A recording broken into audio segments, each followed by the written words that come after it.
I'm supposed to be here today. Yeah. All right, we're gonna go ahead and get started our Wednesday. November. Could you please read the proclamation? Wood Village Land Acknowledgement Statement.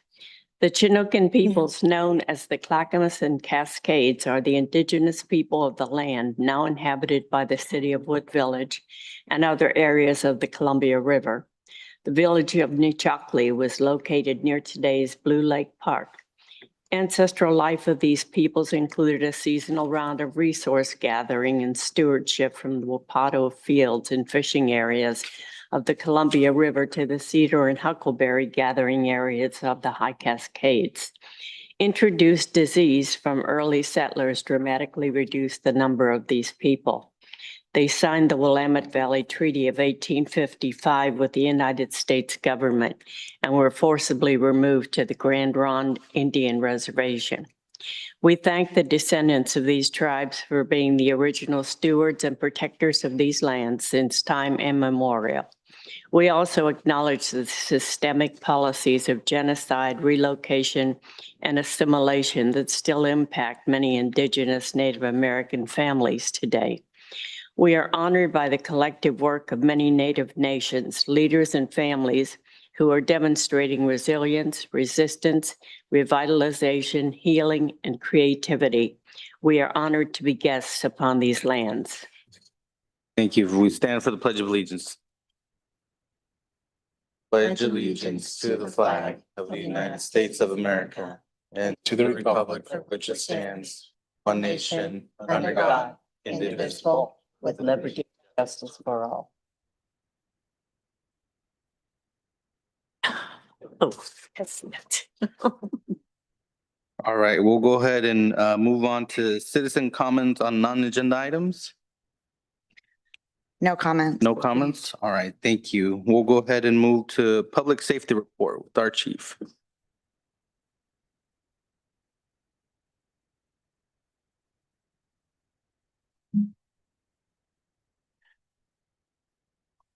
Good evening. So October was a pretty good month overall. No major calls to report. So, and overall calls loads trending down. So across the board, the only thing that was kind of up were crashes. So there was 16 reported crashes. There were 4 hit and runs, and then, but 5 of those crashes were all in the Walmart parking lot. So not as no major crashes. They were all fairly minor, no big injuries or anything like that. And still just kind of in our very busy, the 238, 223, close to I-84 areas. Deputies completed 22 extra patrols in the neighborhoods and made 43 traffic stops. And then coming up, so Friday, day after Thanksgiving, Black Friday for shopping, there's going to be high visibility patrols in the Fred Meyer and the Walmart parking lots. So you might see them out there if you're out shopping.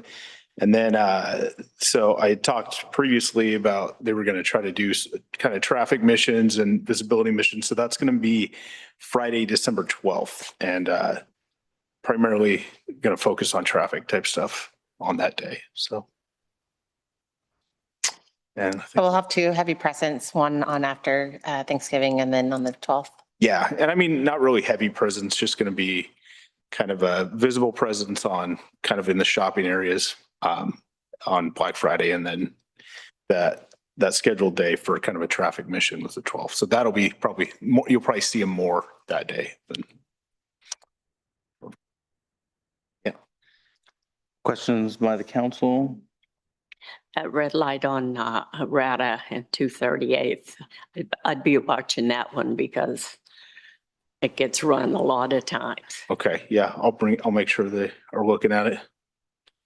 Sure. Well, thank you, Chief. And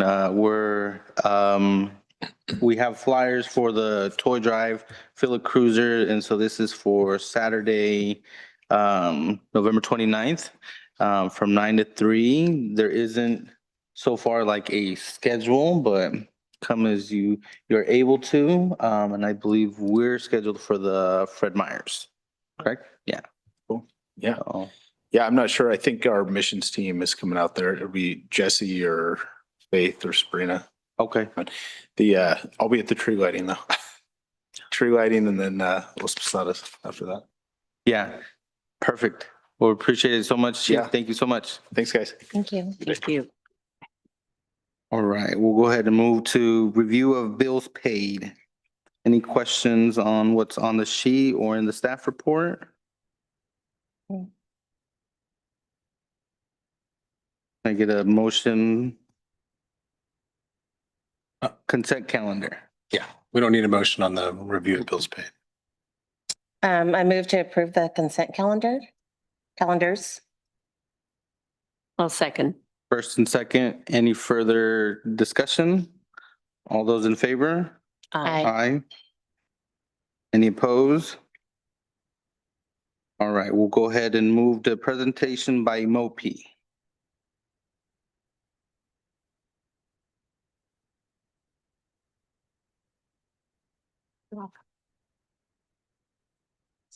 Evening. Good evening, Mayor. Good evening. You all have such a nice building, by the way. Oh, thank you. Way nicer than Gresham's building. Just so you know, that's on the record, so. Taxpayers have to take note, so hopefully we get a new one. Good evening, y'all. My name is Marcel Frazier. My name is Iman. We're just going to be going over our EMOPI presentation. Next slide, please. Table of contents about EMOPI, our goals and approach, who we work with, and then we'll have a brief Q&A. So EMOPI stands for the East Multnomah Outreach Prevention and Intervention Program. It is a state legislative sponsored program that was created in response to a rapid 300% region-wide increase in gun violence that took place from the years 2019 to 2022. EMOPI is based in evidence-informed practices and looks to create access and opportunities for the youth and young people we serve. State investments allow us to address root causes of youth violence in East County. Next slide, Iman. Yes, sir. As you can see here, this is our service area. It includes Fairview, Wood Village, Troutdale, Gresham, unincorporated Multnomah County. What you don't see on the map is also Corbett. Next slide. Thank you, Marcel. So the reason really why we're here today is to give you all more of an update of where EMOPI is. Thank you for allowing us the opportunity last year to speak about this program.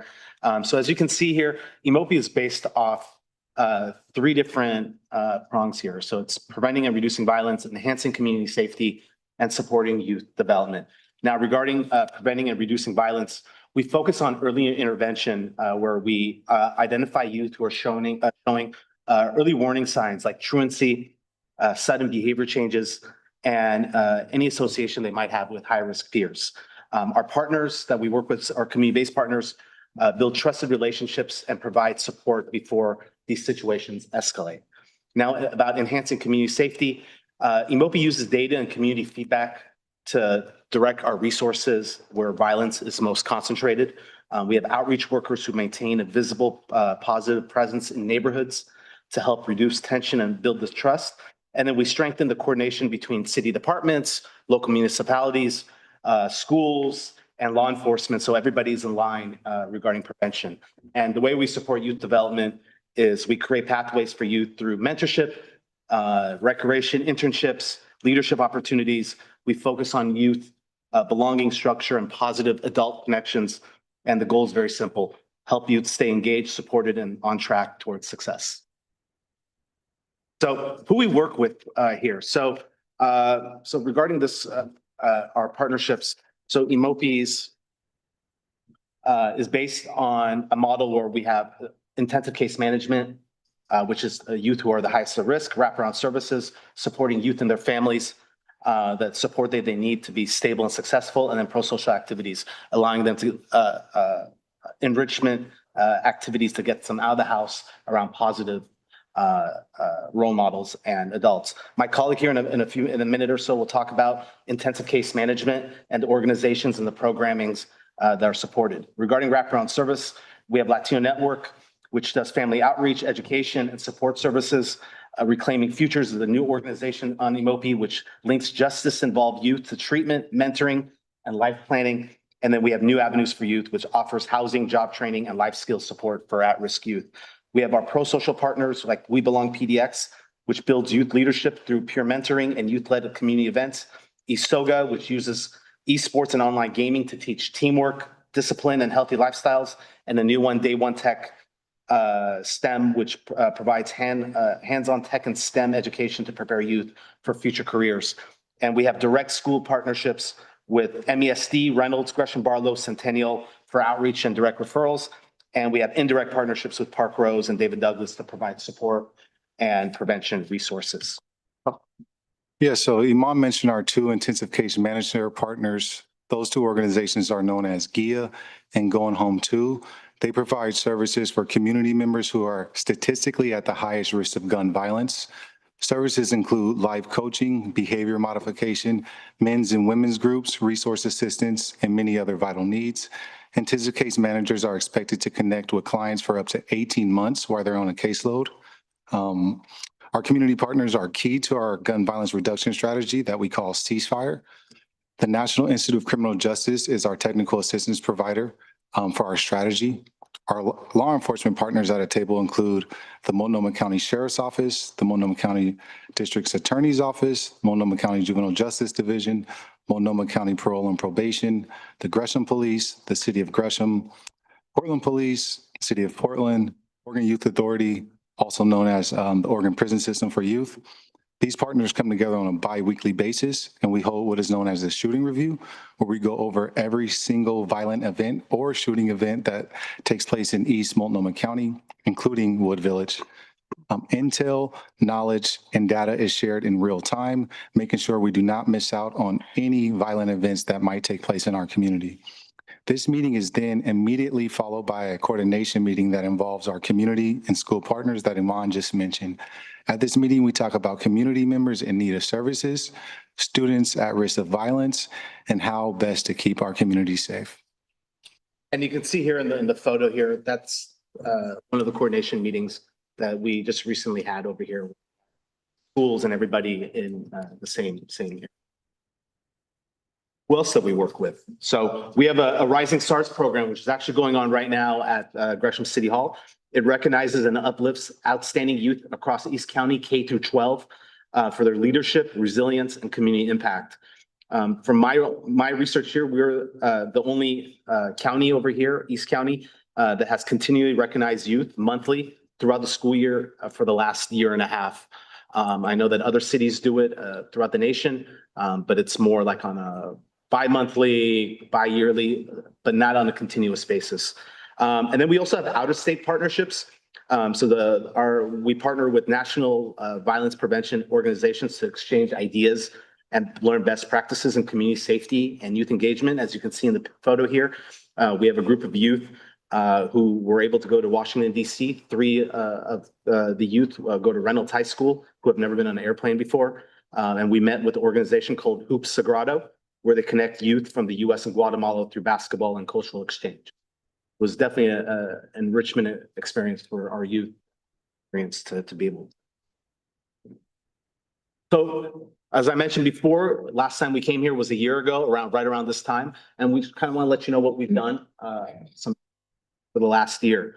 On top of the stuff that Marcel talked about, like starting Ceasefire and all that, like I mentioned, we went to the DC League of Cities trip where we had 4 youth. The first time, I believe in a very long time or ever, that we had our youth have this opportunity to go to DC to learn more about leadership and civic engagement so they can bring it back here to East County to help out their schools. That was earlier in March. In April, we celebrated Youth Violence Prevention Week, where we had a basketball tournament and a CrossFit event with police, fire, and Mayor Jairo was able to be there, and he made it to the championship game, but unfortunately lost. Maybe next year, sir. So we hope to see you there. We had our very first mental health fair, which was in June. It was just promoted health and wellness, and it was also during Men's Health Awareness Month. We supported the Schools Out for Summer and Rock the Block, which is the beginning of end of summer respectively. And it was just family-centered events, fostering positive community connection. And lastly, we expanded our partnership with Gresham Barlow, Centennial, and Reynolds. At the start of the summer, we partnered with these school districts. And for example, with Reynolds, we funded a pilot paid internship program where over the summer where we had 40 youth were able to get paid and work around the school and just receive experience money and just being able to beautify the school and to. And looking ahead, it's pretty simple for us. We want to continue to reduce youth violence. We want to continue to our young folks in our community thrive. We want to continue to strengthen our partnerships. It was really hard to get everyone at the table from the DA's office, the sheriff's office, the Oregon Youth Authority. So we really want to strengthen those partnerships. And we want to continue to advocate for more funding. So we know that during these funding cycles, federally, the county, the cities, the state, we're in a bit of a drought. So we're just going to continue to advocate for more funding. And we have a simple a path forward, but we want to thank the mayor. We want to thank the council. We know you have wrote support letters for us. You were actually at the ceasefire kickoff way back in January. I don't know if you saw yourself in that picture, but we appreciate the support that you've shown for this program from the inception, and we hope it continues. Thank you all very much. We really appreciate the time, and we'll take any questions that. Questions, comments by the council? What's your success rate? And in what sense, ma'am? In the sense that you've turned children around from one direction and put them in a good direction? Yeah, so ceasefire started in January. So we haven't been in 1 year yet in ceasefire. Our goal is to reduce gun violence 10% year over year. I can tell you in the first year, we will not reduce gun violence 10% year over year. So in that sense, we'll have to do better our year two. We are the smallest city in America running this program. So I think it's success that we've launched this program in East County. But I will let Iman speak on the numbers of how many people we've had engaged in the program overall. Yeah, so the program started in 22 in about April, May of 22. And since then, we've been able to work with 30,000 youth here in East County. And so this was through prevention methods. This was through intervention, through the holistic part of this program. And part of what Marcel was also mentioning, another part we feel is success is that our intensive case managers, they do relocation services. So we've had almost 24 youth and their families relocated to different cities, counties, and out of harm's way that those youth could more than likely not be here with us today, but they are alive and breathing because having that opportunity to be relocated and breathe another day. And, you know, these organizations work very closely with the youth and families because the success of the youth would not be possible without the families. Thank you. Appreciate the question. Thank you. And that was kind of what I had was what Pat was saying with how do you measure your progress as you continue to expand into, you said some more school districts and the impact that it makes. And I know each organization, they have goals that they set and you guys measure those goals based on some things. What are some of those measurable things that you look at? Do you look at the amount of referrals or intakes? Based on the amount of like the area that we cover or additional schools that we added? Yeah, I'll go back to our metrics set up by the National Institute of Criminal Justice Reform, specifically around gun violence. Our hope is a 10% reduction in gun violence year over year. We launched this program in like March. We're seeing a drastic increase in gun violence this year, but really it's coming off of the increase in gun violence we saw in COVID. As you saw, it was a 300% increase in gun violence, which is pretty rare for our community. But engagement levels, so folks having full caseloads, is pretty good for us. Folks staying on a caseload for 18 months, ceasefire only being around from January or March, we'd have to measure all the way till 2027. So I would say success for that piece of the program would be somebody being engaged from January or February of 2025 all the way through 2027. And then further expansion, so continuing to be funded is a success. I think we can't do the work without being funded. And then narrative. So we turn in 40, 50-page reports on a quarterly basis to the state. And a lot of the success stories are just narrative reports. This person had X amount of success in the classroom. This person had X amount of behavior change with their parents, X amount of behavior change with this friend group, et cetera. So all the data isn't always empirical data, but again, funders want to see that empirical data. So some of the programs is empirical data, like the hard 10% reduction in gun violence, but a lot of the data is narrative-based data. Anything else to add? Yeah, and another part of success for a lot of these organizations is also seeing the truancy level go down and and how much they want to be involved in the programming as well.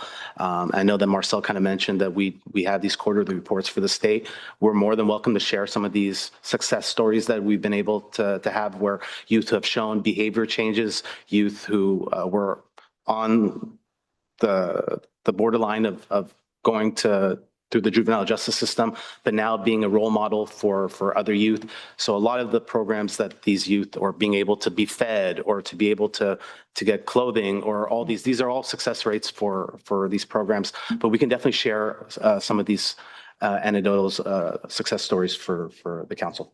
Yeah, I just think it's interesting to kind of see that growth since it just started. Right. And what that means for our community as you guys continue to grow. That could be also opportunities for jobs because we're going to need more workers to support those, clients that you take. I do have to say one of the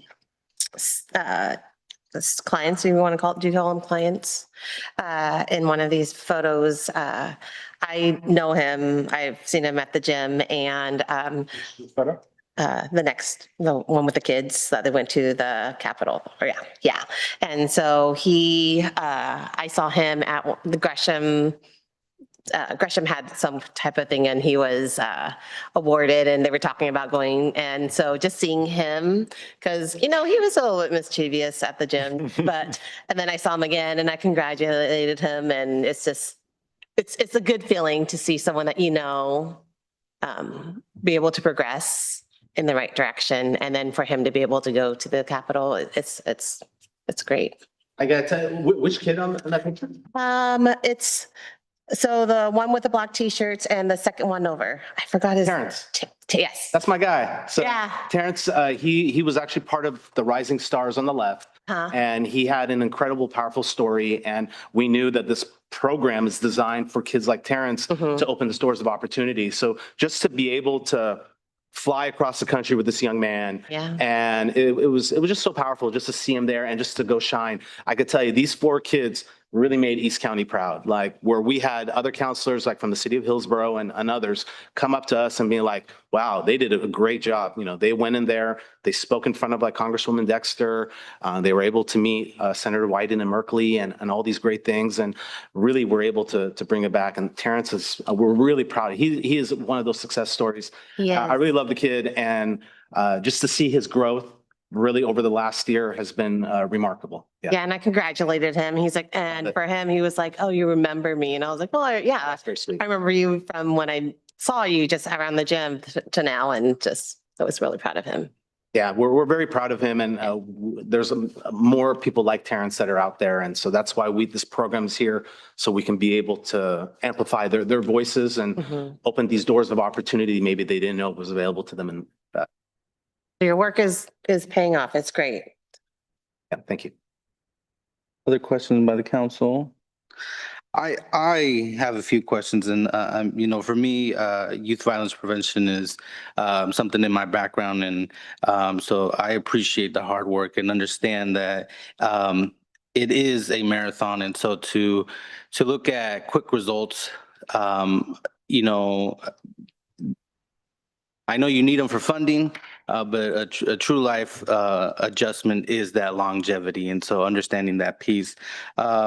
So you mentioned that this started in 2019 and you guys had funding till 2022. And so how are you guys looking for funding now? So Mayor Jairo, that was when the increase in gun violence started. Okay. So when you look at data sets that Pre-pandemic through the pandemic was the 300% spike in the Portland metropolitan area, which was the largest spike in the nation in gun violence, which is pretty gnarly.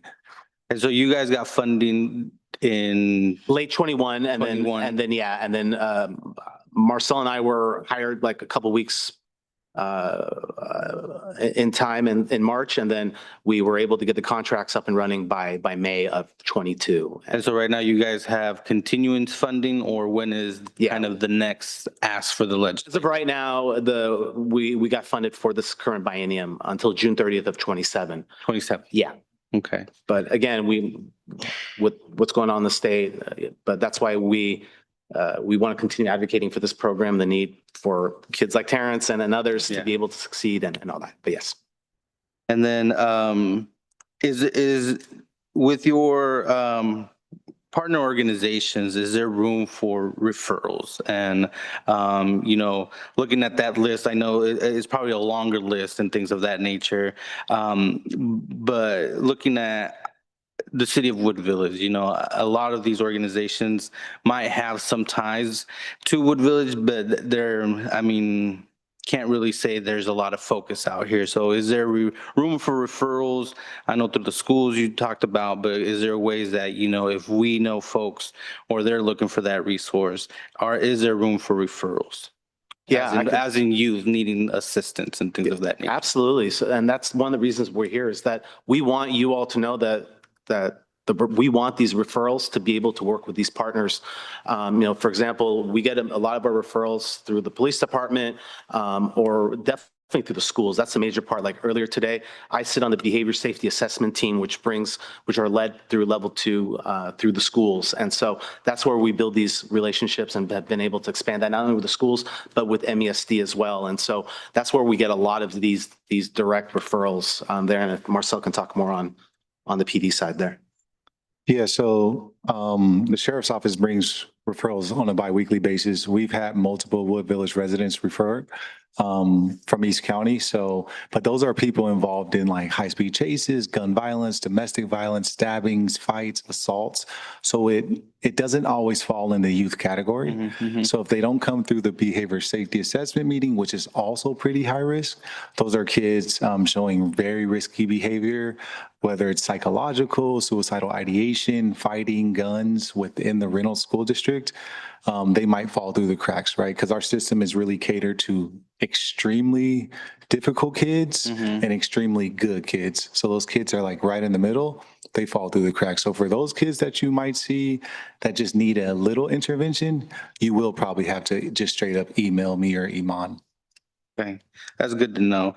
And then is there room for your organizational partnership to grow, and can we refer folks? Because you talked about domestic violence. So El Programa Hispano has a huge, domestic violence program. I think is the only one in East County. And so I think that could be a huge benefit, because again, it's all East County that they kind of service. And so looking at those angles. So how does that referral process work for organizations that, would align or could align with what you guys are doing, and maybe help grow that pool of organizations that are focused out here in East County? No, I would say they're always welcome at the table. That table that you see, that you saw on the previous slide, they're welcome at that table. So there's no promise that they would be a funded partner at that table, but we do have partners at that table that are unfunded. The school districts are not funded, obviously.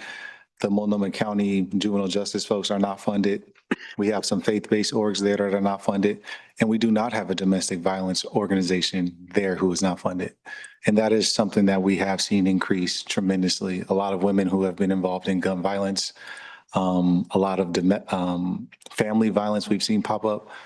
So we can connect, and they were more than be welcomed at the table. Now, funding cycles, they would have to wait for the next RFP to open and apply, but they can always show up and take referrals. Again, as far as funding, they would have to wait for the next RFP or wait for the next micro grant to open up. Okay. You. And that the pilot program you guys talked about with the school districts, I know that's limited to funding, but I know we've had conversations of doing something similar among cities as well. I think that's a huge opportunity, as well as more of that youth development, the workforce development out there. I think that could lend a great deal of preparation for these youth to look for the future, understanding that sometimes youth are needing just that work development piece that they can get them ahead. So I really appreciate that. Yeah, I think that's something that's very passionate for us. Like, for example, at the end of this week, I'm going to Barlow to do mock interviews with 10th graders. I've had the pleasure to meet 150 youth since I've been with the city to do mock interviews. And we've had over 40 youth come through the Summer Works program to work through the city since in the last 3 years. So, and a lot of them have been able to get scholarships because of the work that they've done with the cities.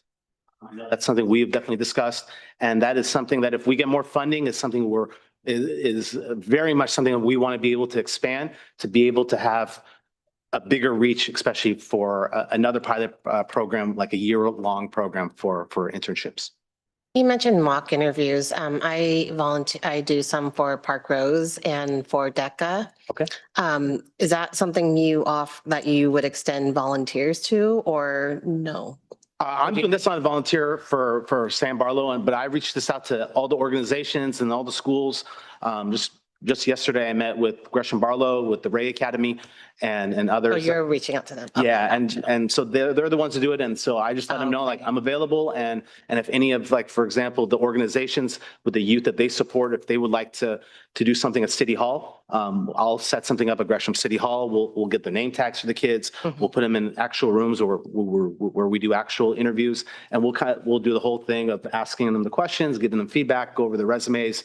And because, a lot of kids, it's, interviewing for a lot of people, not just kids, it's very nerve wracking. So just to be able to lead them through that process it's a very sweet process to see. Yeah. No further questions. We appreciate you guys. Thank you so much for your work, and we'll Thank you. continue to find ways to support this good efforts. Cool. Thank you, Mayor. Mayor, Council, thank you all very much. Appreciate you. Thank you. We'll go ahead and move to Resolution 28, 2025, Planning Public Works Fee Update.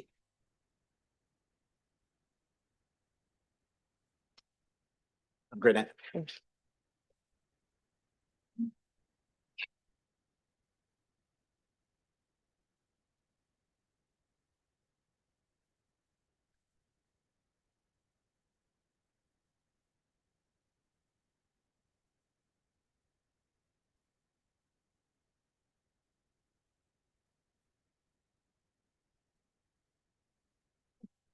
So just pretend I'm Greg today.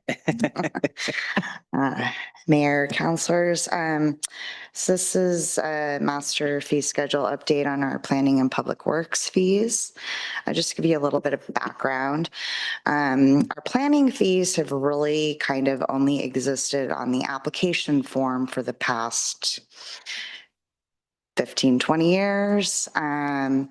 You can see the last comprehensive fee update we did was in 2005. At that time, our contract planner was $70 an hour.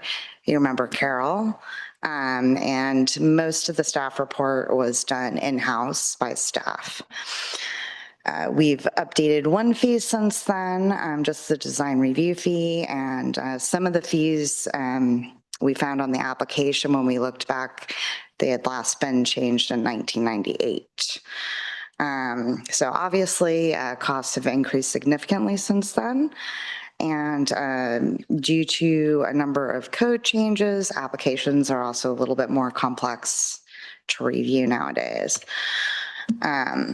So our current contracted planner is Robin with Urban Lens. She is $154 an hour, which is very reasonable, but you can see it's double what it was back a long time ago. We did a fee analysis compared to Troutdale, Fairview, and then comparable size cities. And then the most recent applications and the typical ones we get in are design review and conditional use. So we have Robin's actual hours, time spent on that. And in evaluating the fee updates, we also took into consideration trying to limit the impact to any single-family residential applicants. So most of the fees, there was a chart in the packet. Most of them were significantly increased, about double, but it's been 20 years and costs have probably more than doubled. We also consolidated some of the fees. There were fees on the application that don't actually exist in our code. So like partitions, we don't distinguish between major and minor.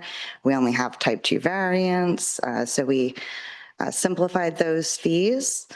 Conditional use and design review, we actually had Robin's hours, so we set that to her actual costs.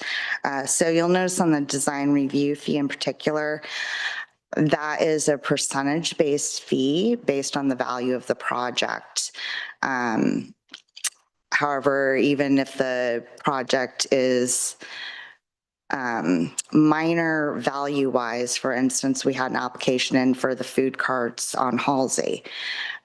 It still took Robin 14 hours to process that application, create the staff report, do the presentation, and the actual evaluation was pretty minimal. So I think we only received like $500 for the application. That's why we set a minimum fee to cover her time on that one.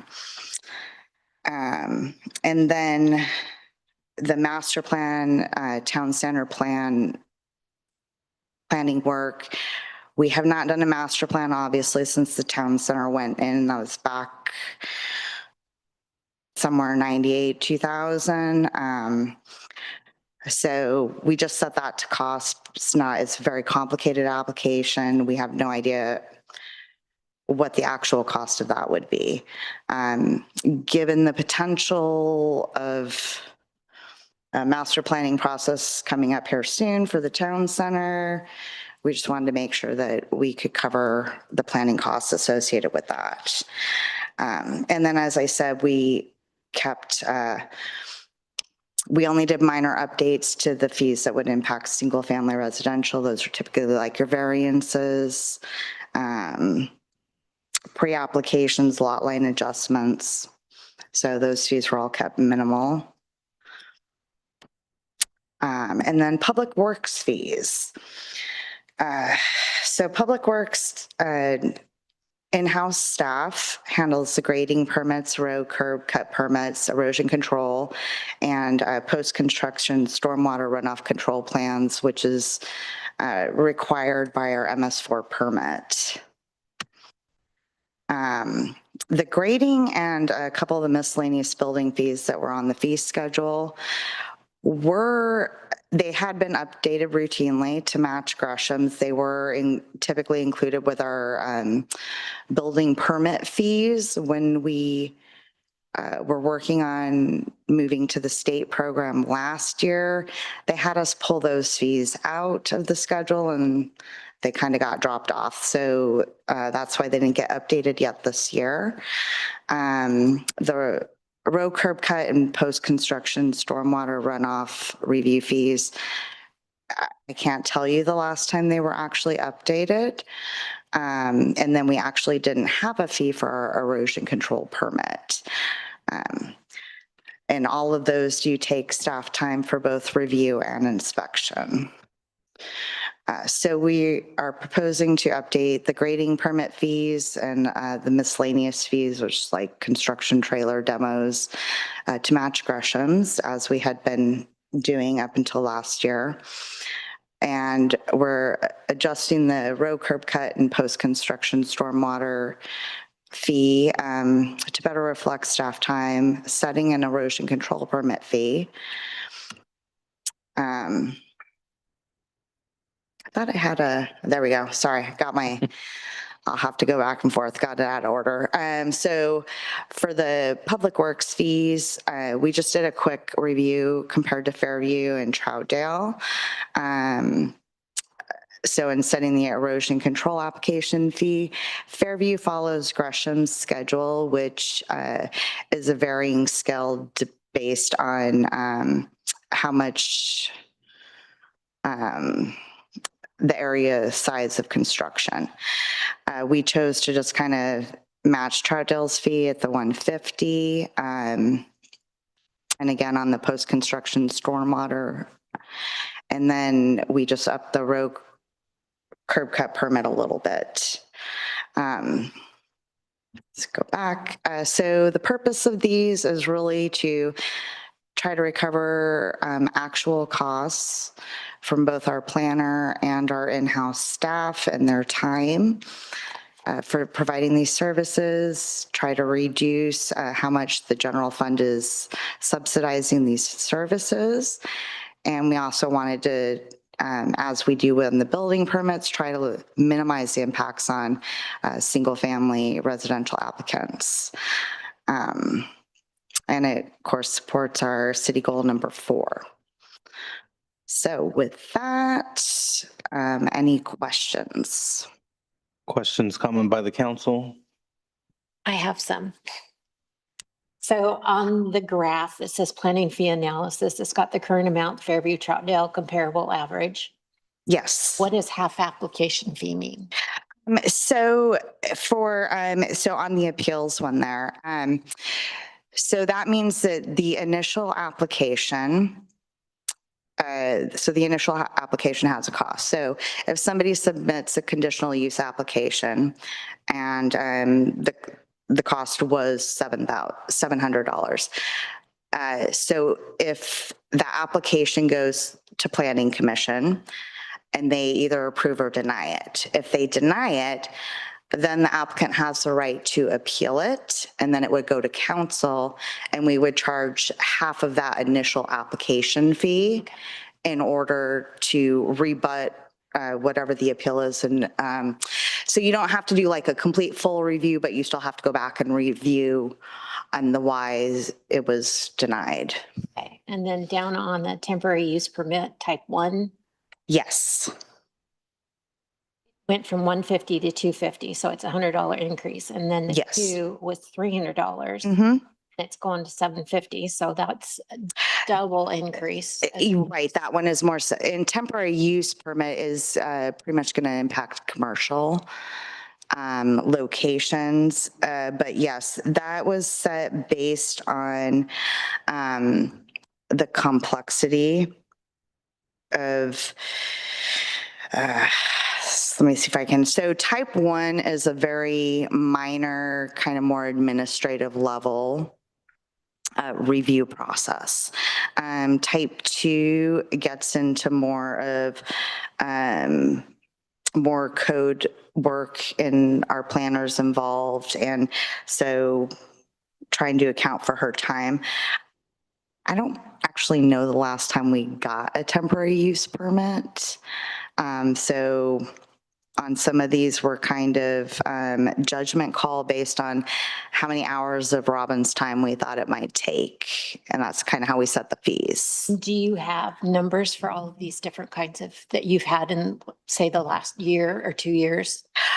All we've had in the past few years has been design review and conditional use. And variances. Variance would be the other one. That's the one that we didn't bump up a lot because typically those are from residential customers, setbacks and things like that. Occasionally you have variances on the commercial side, but most of our applications have been residential on those. Then on the partition part, you kind of explained that already to Mhm. remove that fee. Yes. Okay. And then where it's down here lower, it gets, so like Wood Village current is $1,800. Fairview is $3,200. Mm-hmm. Troutdale is $3,600. If the zone code changes. Yes. So the comparable average is $2,596, but you So- raised it to $3,000. Yes. So we're, and that's not quite double. So, a lot of these fees were set up not quite double from when they were updated in 2005, because our hourly planner rate has more than doubled. So we're kind of guessing, when we do the comparable cities, they're cities of a similar size, but they're not in the metro area, which is why we also look at Fairview and Troutdale, because while they're slightly larger than us, they're more comparable to what we're doing. So we try to kind of hit the sweet spot, kind of in between the cities of comparable size and then our neighbors that pertain more to this area, if that makes sense. So that's kind of how we picked these fees. It is challenging because we don't get in these applications very often. So for the ones we do, we can really establish what seems appropriate. And then going forward, so like most of our fee schedules, we update based on cost of living adjustments annually. We're not necessarily proposing that with this. It's kind of more of a see what comes in, and especially on the public works fees, because we do get erosion control road permits routinely, so we can better track kind of staff time and set some more definitive fees on those. It's kind of the game plan. Okay, thank you. And I'll just add that a lot of our comparable cities also don't get a lot of zone use code, like the zone code changes that might happen once a decade when you get an application like And that. actually, I'm not sure that there's a few of these fees that we updated and left on there, but the way our code is currently written, we're the only ones that can actually do it. And a zone code change, I think, is one of those. Yeah. That an applicant can't actually, we would have to initiate the process. Yeah. But we wanted to leave it on there, in case we're able to get to a point where we can do some substantial cleaning of our code and clearing up all that. And the ones we get a lot of are usually the residential, and we have fairly good numbers on how often those come in. Yeah. And what the cost is, because we can kind of get a good average. If we go back 10 years and we can pull one or two, it's very dependent on that particular application. It could be double or triple the cost for a similar application just based on the property. So a lot of this is, and when you get into the really large ones like the town center, we really have no idea what that would entail, both from a staff level and from a contract planning level. And we want to make sure in those ones, kind of like our large meters, once you get above a certain size, it's whatever the cost for the engineering is what the cost is. We're not trying to over recover or under recover. We just want to make sure that we're doing our due diligence, especially on those. The ones that only happen infrequently are primarily commercial and business related. The small residential ones, we're fairly confident we're at cost. Yeah, the town center master planning process. I'm not sure. Were you around during that, Pat? Probably. Just looking through the documentation that we have on that, I'm sure that took a considerable amount of time. We have no idea what the cost would be. And so there are some in the comparables, even though we have averages, that's averaging where cities had set fees. There were a number of fees where they just charge cost. And actually some cases where they charge a fee plus cost. So yeah, we're just trying to, we realize planning fees hadn't been addressed in a long time. And we're just trying to make sure that we're recouping our money for the services as best we can. Yeah, no, I think that's in the moments we are right now, I think that's a wise thing to do. And as you mentioned, not knowing some of these things, I'm assuming there'll be kind of like every 2-year revision of seeing, is this accurate? Do we need to adjust? Especially looking at the town center and potential possibilities there. I mean, I think that could be either very overwhelming process and project there that we want to make sure Yes. that we are not subsidizing the cost at that point there, so. All right, is there a motion for us to look at? Oh, there Thank is. you. I would entertain a motion. I move to approve Resolution 28-2025, a resolution updating the planning and public works fee schedules. Second that. First and second, any further discussion? All those in favor? Aye. Any opposed? Motion carries. Thank Thank you. you. We'll go ahead and move to resolution 29-2025 Gresham Fire IGA extension.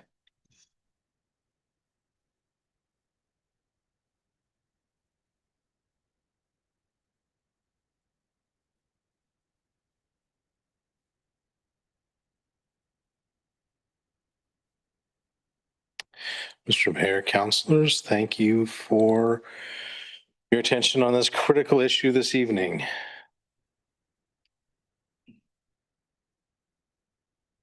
All right. Set up for 1 second. Okay. So culmination of a long process. We started realsies back in April. So we have a 1-year extension on the IGA with Gresham. That was just to kind of get us through and get the task force started. Since April, Greg and the other city managers have been working on trying to iron out what is this going to look like.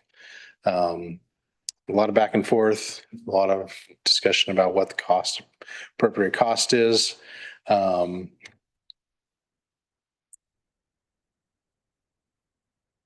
So I think before we get into the IGA review, we want to just kind of talk a little bit about the task force. Greg and Mayor Rios Campos went to the first meeting last week, and there's going to be a follow-up on December 11th. Mayor, would you like to share a little bit about what was covered there? Yeah, again, it was the initial meeting of the task force composed of the 4 city managers, the 4 mayors, an elected from each of the 4 cities, as well as a union representative from Gresham Fire Union and 1 representative from District 10. And the analogy behind District 10 being there, even though they are potentially an option for fire services, they also contract with the city of Gresham for fire services. So the 4 city managers agreed that they at least should have a seat at the table as we're having these discussions. And the first meeting was, again, more or less, giving some brief history of where we were, where we are, and kind of setting some ground rules of the committee.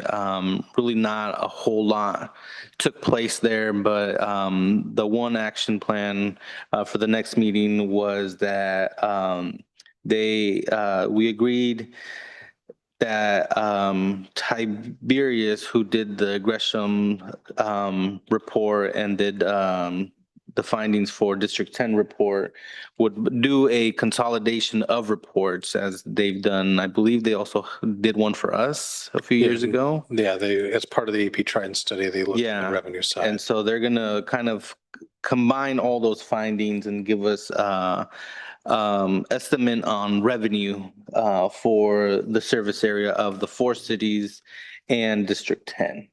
From there, Gresham would provide expenses on fire services, and this would just be more of a base for the task force to look at. I don't want to say it doesn't mean anything, but it's kind of just, again, a starting point. And then from there, they would, in the next meeting, we would kind of be able to dissect the information there and then kind of move forward on the plan there. But that's kind of what happened at the first meeting. Not a whole lot of excitement yet, but at least we were able to create some ground rules and look forward to the next meeting. Right now, it seems that we'll be meeting monthly until a certain period, and then from there, the task force will decide how frequently we meet. But in the meantime, staff will still be doing a lot of work behind the scenes work. Yeah, and we just had our kickoff meeting with Tiberius and talked about the scenarios we wanted them to run and all the work that they're going to be doing to try and, again, pull together things that have already been done by District 10, Gresham, and the 3 cities. So, which brings us to we'll do a meeting on, an update on the community meetings that we had shortly after this, but for the IGA review. So just kind of in summary, the IGA is going to roll over most of what we had from the 2015 to 2025 contract. A couple notable changes are the fees earned by fire for inspection will be kept by Gresham. That used to be an offset. Another key change is that any party can withdraw with 12 months notice.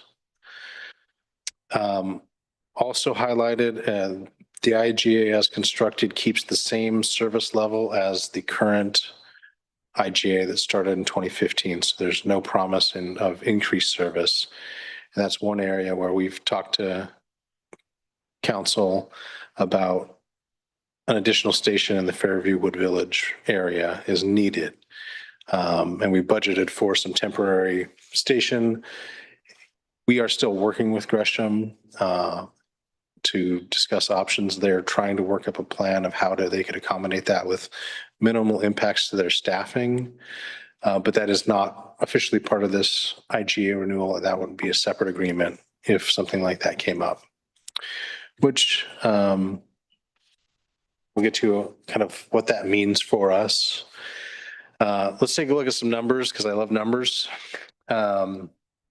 So the cost increase baked in are 7.3% a year. That's Gresham's historical 10-year average year over year of what their increases have been. That's high. I think we all kind of recognized that when we got the bill due last year that Gresham, there was a big price jump. That's because there'd been price jumps every year for 10 years. And at the April meeting, there was some feedback from all 3 councils that we can't afford that. I don't think that that's changed. I think that Gresham is also realizing that continuing to operate the way that they're operating isn't sustainable. So we asked for this IGA to be in place for 5 years because there's a lot of things that can go wrong or that can delay. You know, it's always better to have more time than less. But the reality is that by the time we get 3, 4, 5 years into this contract, we need to be in the middle of transitioning out of it. I don't see there as a scenario where we make it to year 5 as we're currently providing service with the structure and being done by Gresham Municipal Fire. That seems like that would be we'd end up in a place where we collectively have decided as 3 cities, we don't want to be. But we needed a framework and Gresham had concerns that, you know, what happens if we do have to provide this service? We need to be able to afford to provide it the way we've been providing it. So it's not ideal, but this was always part of the compromise of delaying moving to a district so that we could have conversations with the 4 cities and kind of make a regional decision that we can all understand the pros and cons of and can kind of hopefully move together as one. Again, it's not a perfect vehicle, and that's how you know it's good, is that no one's happy. That's how you know you reached a compromise. But really, this reinforces that we need 1 or 3 things to happen in a very short time frame. We either need a signed commitment from Gresham that they are going to increase staffing with an additional station on the Wood Village Fairview border, or their council will have gotten on board with the 3 cities councils of saying, we need to move to a fire district post haste, whether that's new or joining an existing, or the 3 cities arrive at a decision of, you know, we wanted to give Gresham some time, but it seems like their time schedule and ours are not aligned and we're going to agree to kind of go on separate tracks. Those are some decisions that really are reinforced because again, we can't get to year 5 of this IGA. We need to hopefully move. We want to move quicker than probably some of our neighbors, but this gives us some space and time to consider and move thoughtfully forward. So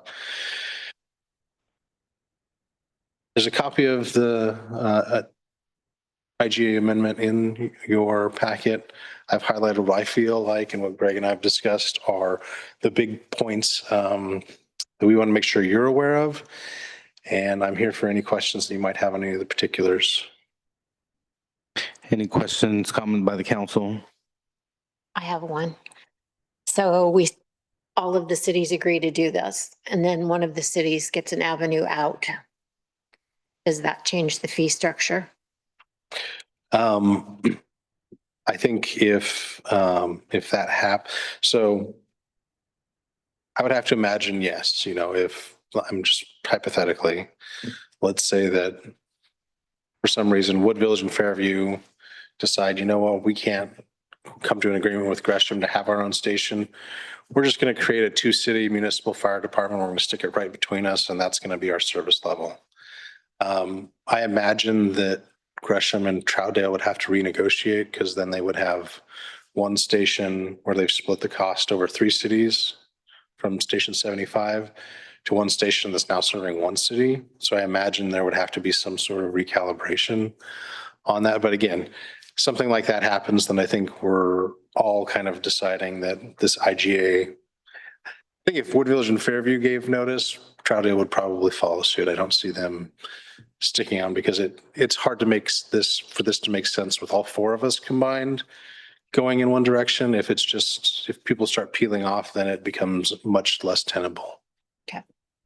I can just mention that at least from discussions, with the mayors, the 3 cities are kind of united in the upfront of saying we've voiced that a district is the model service that we feel is best, the best approach for us to consider. So I think if anybody would a fee structure would change, as Seth has mentioned, perhaps, but I think right now the 3 of us are pretty solid in what direction we feel the solution should lean toward.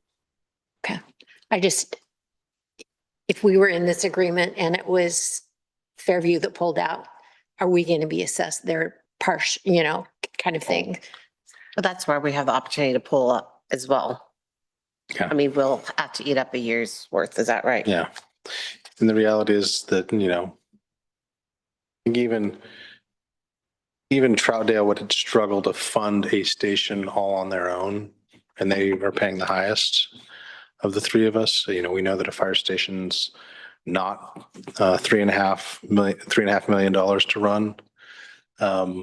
So, I mean, kind of this is where we've been the entire time is what makes sense at least for the 3 cities is to kind of stay in lockstep and agree on something that serves all of us because we're too small individually to have like a Fairview Fire Department and a Wood Village Fire Department and a Troutdale Fire Department. It would be too much overlap and be too expensive for any of us to afford, really.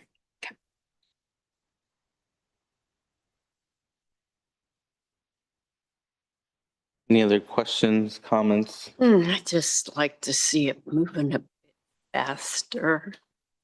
No, Yeah, I we're think running out of time. It just Yeah.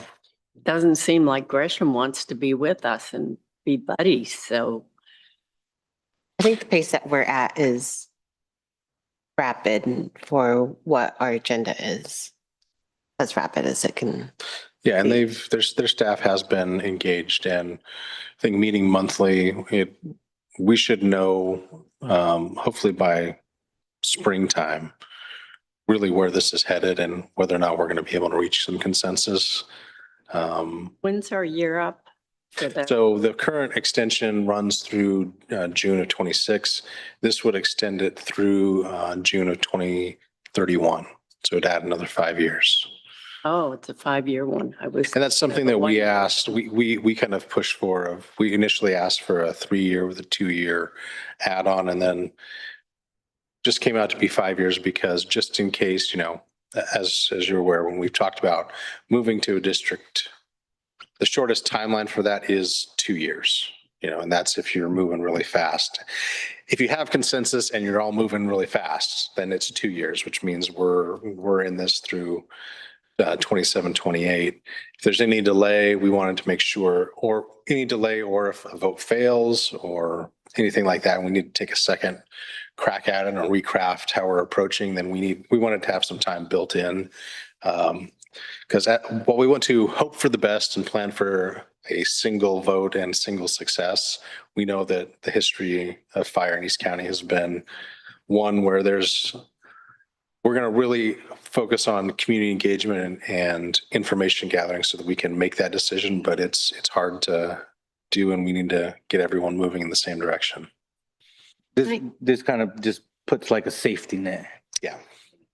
Gresham's rates are going to continue to rise over the 5 years, right?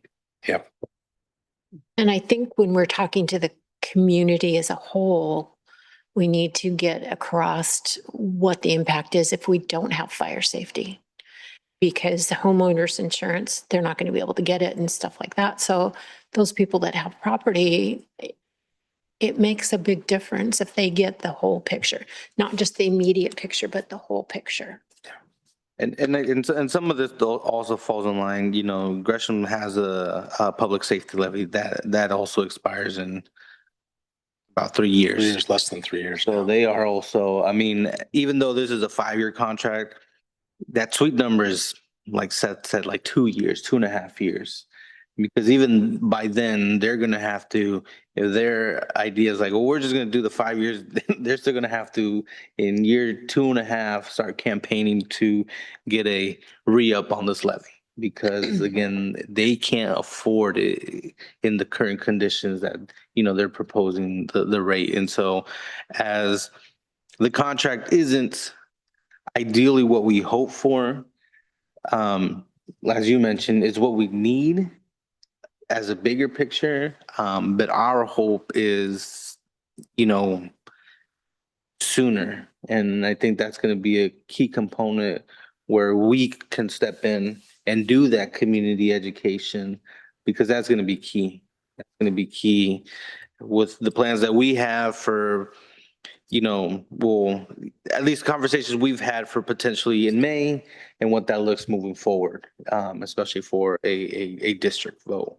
Is there any kind of maintenance agreement built into this for Gresham that they have to maintain at the current level? Yes, I mean, the language is that they will continue to provide the service level that existed from the 2015 to the 2025 contract. Any further questions, discussions? I would entertain a motion. I'm good. Well, I'll move it along. I move to approve Resolution 29-2025, providing a 5-year extension of the Gresham Fire Emergency Medical Services contract with a new expiration date of June 30th, 2031. And it, First and second, any further discussion?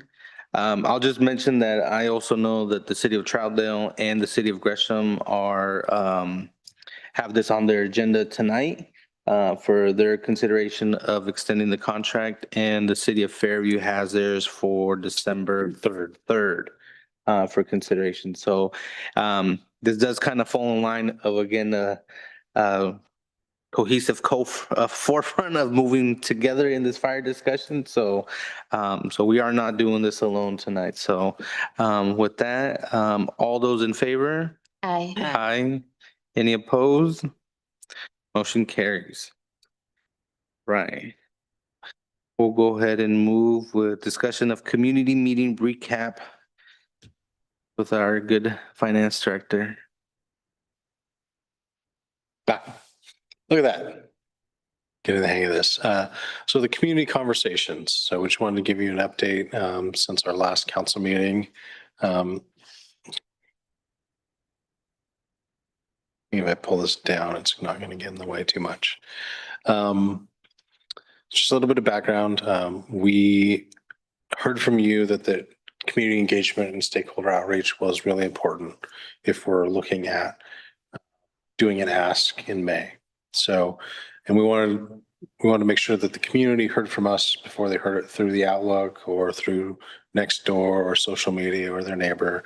There's an opportunity at least to have some discussion and get it out there. So we did a test run with our commission and board members on the 23rd. There were 4 or 5 board members that weren't council members there. We got a lot of good feedback. There's a lot of good discussion. Greg modified his presentation pretty significantly, mostly get rid of the finance stuff because nobody wants to hear from the finance guy. And we also invited Marcelos, the facilitator for the Spanish one there, so he could ask questions and start to learn the material. We also wanted to highlight that a local option levy wasn't a end all be all, that we were in a task force and we were looking at a permanent solution and focusing with the 4 cities moving forward together through the process. So that was the first meeting that we had. We then held our first open house on November 13th. It was here at City Hall. Greg presented. We only had 2 or 3 community members attend. We had our firefighters, the union president and the crew from Station 75 came. It looks like my questions got cut off. We had a number of good questions and discussion from the community members on that. And then last night, November 17th, we held one at the Wood Village Green Community Center that was presented in Spanish, both verbally and in writing and with the handouts. We worked with Marcellus to help with the translation and the presentation. And so Mayor Rios Campos was there. Caroline and I were there mostly for decoration and answer questions that came up that from the community. That one, we had about 25 community members attend. I won't say it was a packed house, but there was a lot of folks. This is also was recorded on YouTube and YouTube Live, which we're working. One of the things that came out of that was Caroline's going to work on getting the transcript updated and translated and reviewed, and then we'll have that YouTube video on our live stream, and we'll also share that as a link with the other cities as they're working towards doing outreach. Because we talked about our local option levy for a little bit, but a lot of it was, this is the service, this is why we're looking at doing this, this is the funding need, this is and that's going to be a valuable resource, not just for our Spanish speaking community, but for Gresham, Troutdale, and Fairview as well. And we're going to share that with them and ask them to push that out on their own communication channels. We got a lot of really good questions. That people want to know what is the cost per person and what's the cost for them. And we talked about modifying. We gave kind of the community average, like the average home pays 25, but we realized we needed to do like, what would it mean for someone who lives in a condo or mobile home? What's their impact versus the average versus someone who's in a larger, more expensive home? Because those are going to be different target audiences and they're going to have different questions. And then this also just really highlighted the need for some education about what the fire service is. I mean, we had people who thought that the ambulance was part of the fire service, and that when they had to pay their ambulance bill, it was going to the city. We had people who thought if some firefighters showed up, that they would have to pay the firefighters directly. Just some real basic education about what the fire service is and who pays, and who runs this, and what part of this is the city versus the county. Because a lot of times from the end user, it's just the government and someone coming to help when they call 911. They don't know that their 911 call goes through the city of Portland, and we have an IG to pay them, and then gets dispatched to multiple agencies. So, the good thing I think was there was even some discussions about how as a community can we ensure, there was a desire for some CPR and first aid classes to help improve survivability when we talked about CPR and kind of the need for that treatment within the first 4 to 5 minutes. So there's a lot of good lessons learned from this, and we'll incorporate those into future engagements and outreach with the community. So all told, I think those 3 meetings have really helped us to refine the message, answer some basic questions, and really know what it is that we need to be focusing on moving forward. So this is a didn't save the photos on this one. This is still from the previous outreach that we did at Night Out and the graduation walk. But kind of what we have coming up, we're going to work on a letter and some materials to distribute as part of our January newsletter. We've did an initial round of polling with our consulting firm Praxis, who's helping us with both PR and polling. That's already completed. We're working on generating questions for a more substantial poll.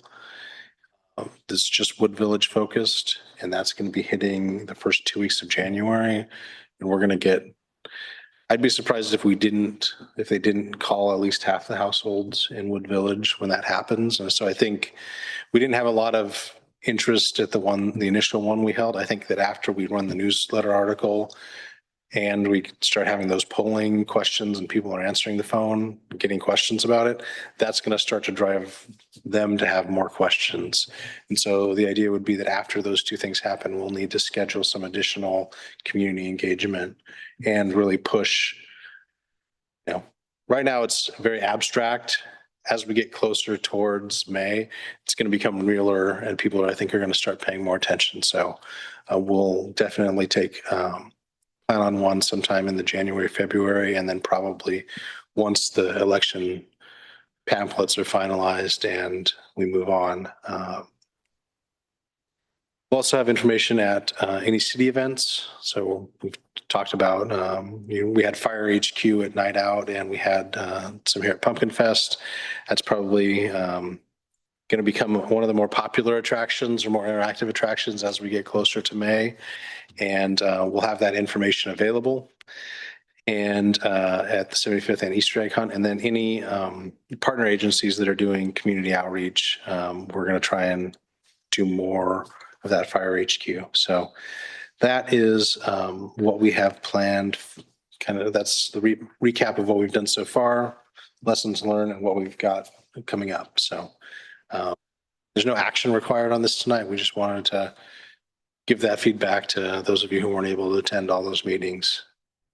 And I think a big piece of this is as we get closer also to our annual council retreat, it will be another year focused on fire and probably I think more action oriented on the electeds, as there will be a point where staff can engage, but only on an informational basis. So their role will be very outlined on what they can and cannot do. And then at that time, it will be on our shoulders to help push whatever message and direction that we then are leaning towards to the end goal. And just to verify, we have our retreat. It hasn't changed. It's still the 7th of February. February 7th? Yeah, I believe that's correct. Yep.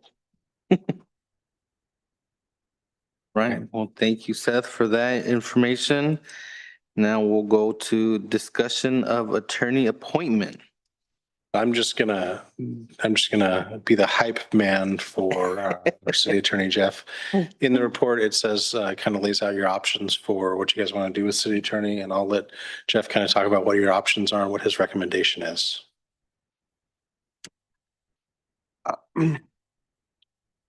Thank you, Mr. Mayor, Council. You have a whole bunch of options about what you want to do. You can continue with us, and I would recommend that if you do, that you appoint Christy Taylor as your city attorney. She was at, I think, your last council meeting or the council meeting before. She has a lot of experience with our other cities, clients, City of Newburgh, City of Manzanita, City of Toledo. And are we talking with her and with James Walker, who is the city attorney for the city of acts as city attorney for the city of Newburgh? They will probably go back and forth